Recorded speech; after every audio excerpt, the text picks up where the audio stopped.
Hi and welcome to the Epix Systems walkthroughs. Today's walkthrough is all about interim invoicing in the system.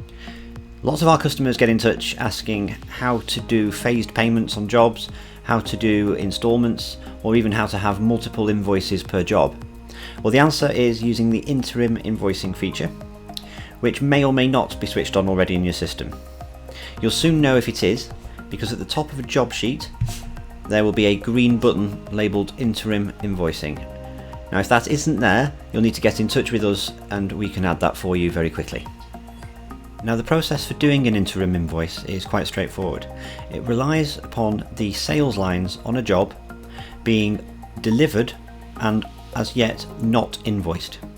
So any uninvoiced sales lines that you marked as delivered will be invoiced when you press the Interim Invoicing button. So I'll demonstrate this with the job that you can see in front of you. If we scroll down to our sales lines, the yellow section, you can see that I've already set this job up with an estimated sales value of £20,000, and that's split into 3 sales lines.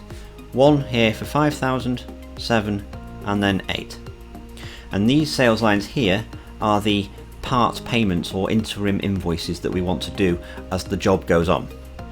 So payment 1, payment 2, and then a final payment to complete the job. So to invoice the first sales line on this job, so for the number 1 interim invoice, we click on the edit pencil for the sales lines, and then for the first line we click to edit that line, and we adjust the delivered quantity to 1 to match the ordered quantity. Then we press save and continue. So what we've just done there is we've marked the item we want to invoice as delivered. So as you can see now, we have a ordered value and a delivered value, but as yet uninvoiced. Now when we click on the interim invoicing button, we'll be given a preview screen for what we're about to invoice, which is the first line, payment 1. So when we press continue, we will get the invoice sheet for that line, and then when we click on the print invoice button and then print, we get the PDF file of the invoice, where as you can see we have the sales line as per the first interim invoice and the corresponding total at the bottom. If we then go back to the job sheet, against the sales lines, if we scroll down, we can now see that that first sales line has been invoiced. For the second invoice line, so assuming that we're now midway through the job, we repeat the same process. We click the edit sales line, we go down to the second line and edit that one. We mark it as delivered by providing the delivered quantity.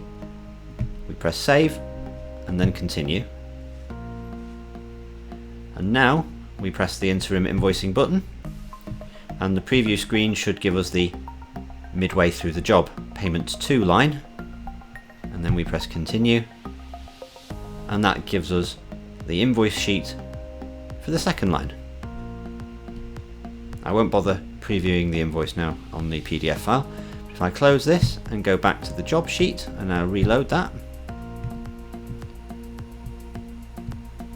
as we can see here, we now have 2 lines that are invoiced.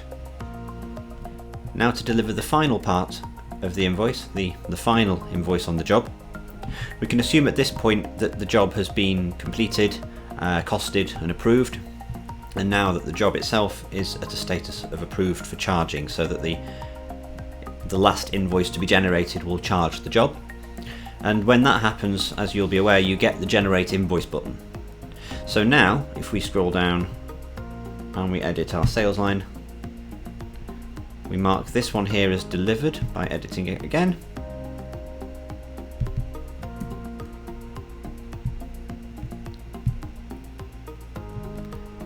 If we now hit the generate invoice button,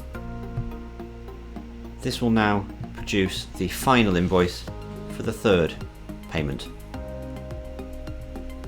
And if we go back to the job sheet, we should now find the that this particular job is now at a status of charged, because what we have done is we have invoiced all outstanding sales lines. And that's interim invoicing. As ever, if you get stuck with this or you need any help at all, do give us a call and we'd be happy to help.